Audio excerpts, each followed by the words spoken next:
अस्सलाम वालेकुम प्यारे बच्चों। उम्मीद करता हूँ कि आप सब खैरियत से होंगे। आज हमारा रिवीजन लेक्चर नंबर 1 है और जो आपकी सेकंड असेसमेंट थी उसमें जो कुछ हमने पढ़ा था बेटा, आज हम उसको रिवाइज करेंगे। 2 सेशंस में हम उसको कवर करेंगे और आप जानते ही हैं कि हमारे उस सेशन में हमारे पास जो है 4 चैप्टर्स थे। Unit number 3 the periodic table, unit number 5 fit and healthy, unit number 8 respiration and unit number 9 acid and alkalis. आज हम बेटा पीरियोडिक टेबल से स्टार्ट करेंगे और पीरियोडिक टेबल के हवाले से कुछ 1-2 चीज़ें और साथ में फिट एंड हेल्दी जो है उसको भी टच करेंगे बड़ा ब्रीफली, ताकि बहुत सारी ऐसी चीज़ें जो आप भूल चुके होंगे इन वेकेशंस के दौरान अपनी स्टडीज़ के साथ प्रॉपर इंटैक्ट ना रहने की वजह से, हम उनको ज़रा रिकॉल कर लें, ताकि जैसे ही आपकी छुट्टियां ख़त्म हों तो आप आते ही जो एग्ज़ाम्स में अपीयर होंगे जो आपके रहते थे उसके हवाले से आप इसकी तैयारी कर सकें। पीरियोडिक टेबल बेटा जो है आप जानते हैं कि तमाम एलिमेंट्स जो हैं उनको अरेंज करके जब एक जगह पे रखा गया तो उस अरेंजमेंट को हमने पीरियोडिक टेबल कहा। सबसे पहले जॉन डाल्टन एक केमिस्ट था, साइंटिस्ट था, जिसने हमें एटम का कॉन्सेप्ट दिया और at very initial stages it was thought that there are only 4 elements, and these 4 elements are earth, water, air and fire।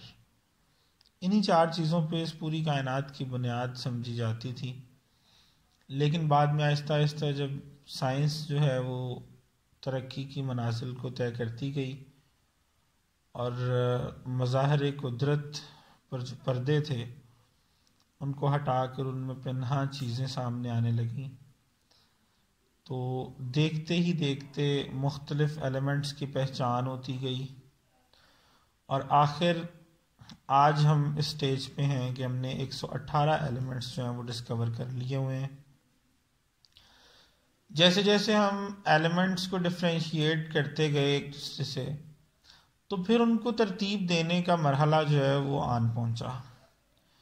उसके लिए हमारे पास बेटा मुख्तलिफ केमिस्ट थे जिन्होंने इस मामले को सॉर्ट आउट करने के लिए हमें हेल्प आउट किया और मुख्तलिफ किस्म के जो अरेंजमेंट्स हैं और पीरियोडिक टेबल्स जो कहलाते रहे वो बना के हमें दिए, लेकिन तमाम में कुछ ना कुछ सुकम बाकी रहा और आज जो पीरियोडिक टेबल हमारे पास बेटा है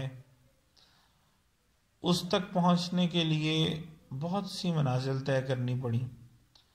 डॉब्रेनर का लॉ ऑफ ट्रेड्स है, हमने पढ़ा था, ठीक है। उसके बाद न्यूलैंड का लॉ ऑफ ऑक्टेव्स आया, ठीक है। फिर मेंडलीफ ने जो है वो मेंडलीफ पीरियोडिक लॉ दिया, उस पे बेस जो है बेस करते हुए एलिमेंट्स को पीरियोडिक टेबल में अरेंज किया और आज जो फाइनल हमारे पास मॉडर्न पीरियोडिक टेबल कहलाता है वो बेटा हमें एच मोज़ले ने दिया, ठीक है जी।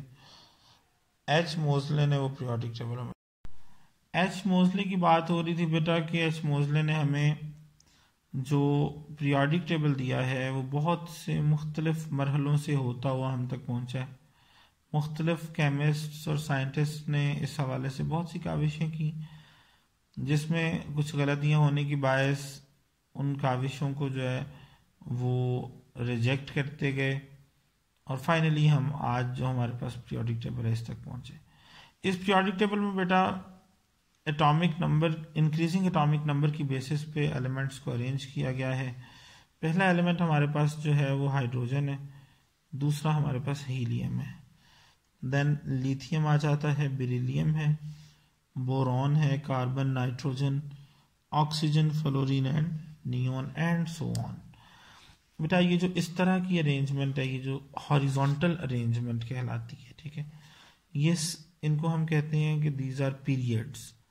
ये देखें 1 2 3 4 5 6 और 7 पीरियड्स हैं इसमें, ठीक है, और 18 ग्रुप्स हैं। There are 7 periods and 18 groups. Groups कहते हैं जो ये वर्टिकल अरेंजमेंट्स हैं लाइक दिस। तो ये देख लें 1 2 3 4 5 6 7 8 9 10 11 12 13 14 15 16 17 18। मुख्तलिफ कलर्स देने का मकसद जो है इनको डिफ्रेंशिएट करना है ताकि पता चल सके कौन से ऐसे एलिमेंट्स हैं जो मेटल्स हैं, कौन से नॉन मेटल्स हैं, कौन से मेटलाइड्स हैं, कौन से सॉलिड फॉर्म में हैं, कौन से गैसियस फॉर्म में पाए जाते हैं, और कौन से एलिमेंट्स ऐसे हैं जो इन नेचर लिक्विड फॉर्म में पाए जाते हैं। तो इसके साथ ही बेटा हम अपने इस चैप्टर की रिवीजन को इख्तिताम करते हैं, और इसमें जो बेसिक चीज़ें हैं वो आपको मैंने थोड़ी सी बता दी हैं। आपने कोशिश करनी है कि इसको अच्छी तरह से जो है वो गो थ्रू करें, ठीक है जी। इसको गो थ्रू करने के साथ ही आप जो है छोटी छोटे से इसके जो टॉपिक्स हैं लाइक हैलोजेंस क्या होते हैं, ग्रुप 7 को जो हम हैलोजेंस कहते हैं, नोबल गैसेस ग्रुप 0 या 18 को कहते हैं, ये तमाम चीज़ें बेटा आपने देखनी है, ठीक है जी। अब जी तो स्टूडेंट्स हमारा जो आज का अगला चैप्टर है रिवीजन के लिए that is unit number 5 fit and healthy.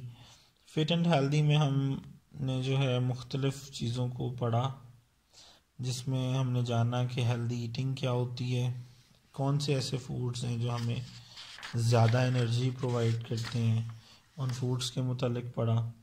Nutrition के हवाले से जो डिसऑर्डर्स होते हैं उसमें कौन कौन से प्रॉब्लम्स आते हैं, ओबेसिटी क्या होती है, मैल न्यूट्रिशन हम किसे कहते हैं, डायबिटीज़ जो है वो एक बीमारी है, उसका क्या अमल दखल होता है, किस तरह से वो इंसानी बॉडी पे इफ़ेक्ट करती है, हार्ट डिजीज़ जो है वो किस तरह से इंसान को जो है ना वो तबाह करती है, एज़मा जो है सांस की बीमारी जिसको हम आम तौर पे अस्थमा पढ़ते हैं, लेकिन इसकी प्रोनाउंसिएशन जो अंग्रेज़ी में है बेटा वो एज़मा है, ठीक है।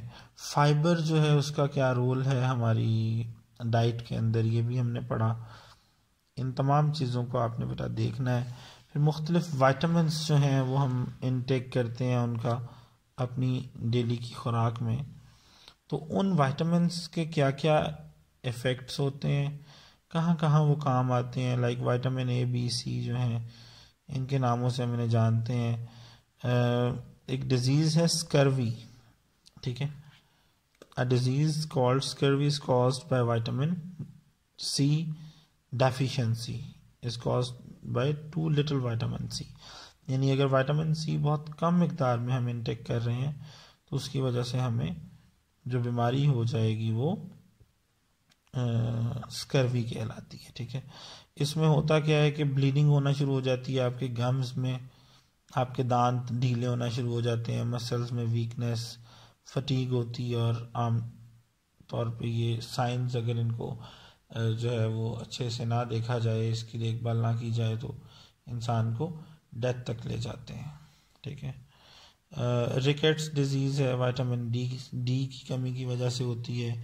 प्रोटीन की डेफिशिएंसी की वजह से जो है ना वो क्वाशियोरकोर होती है। कौन सी और बीमारियां हैं ये तमाम आपने इस चैप्टर में पढ़ा है। ड्रग्स जो हैं उन वो क्या होते हैं, हम ड्रग्स को शायद सिर्फ जो है ना वो एक बैड मैनर में ही जानते हैं, लेकिन ड्रग्स बेटा यूज़फुल भी होते हैं। ऐसे ड्रग्स जिसको फलाह के लिए इस्तेमाल किया जाए यूज़फुल होते हैं, जिसको अपनी तबाही के लिए इस्तेमाल किया जाए उनको हम मंशियात कहते हैं, ठीक है, और उनका एडिक्ट होना अच्छी चीज़ नहीं है। यूज़फुल ड्रग्स जो हैं उनमें पेन किलर्स हो जाती हैं, ट्रैंक्विलाइजर्स हो जाते हैं, और सेडेटिव्स जो हैं मुख्तलिफ इनके काम है, किस तरह से ये हमारी बॉडी को सुकून देते हैं किसी बीमारी की हालत में। हार्मफुल ड्रग्स जो हैं अनफॉर्चुनेटली उसका भी बड़ा अमल दखल और किरदार है हमारे माशरे में। स्मोकिंग जो है किस तरह से हमारे लिए इंजूरियस होती है, उसमें निकोटीन की कितनी मिकदार होती है, हम उसके एडिक्टिव क्यों हो जाते हैं, ये तमाम चीज़ें हमने इसमें पढ़ी हैं। ठीक है, अब आपके करने का जो काम है बेटा कि आपने अच्छे तरीके से इस पूरे चैप्टर को एक दफ़ा ओवरव्यू इसका लेना है, ताकि आपको इसमें जो जो चीज़ें हमने पढ़ी थी वो एक दफ़ा दोबारा आपके जहन से निकल जाएं, गुजर जाएं आपकी नज़रों से, और आपको याद रहें, ताकि आप अच्छा पेपर दे सकें। और इसके साथ ही हम आज का अपना रिवीजन का लेक्चर नंबर 1 बेटा ख़त्म करते हैं। कल इंशाल्लाह या नेक्स्ट लेक्चर में हम जो है ना वो मिलते हैं अगले 2 चैप्टर्स की रिवीजन के साथ। तब तक अपना बड़ा ख्याल रखिएगा। टेक केयर, अल्लाह हाफ़िज़।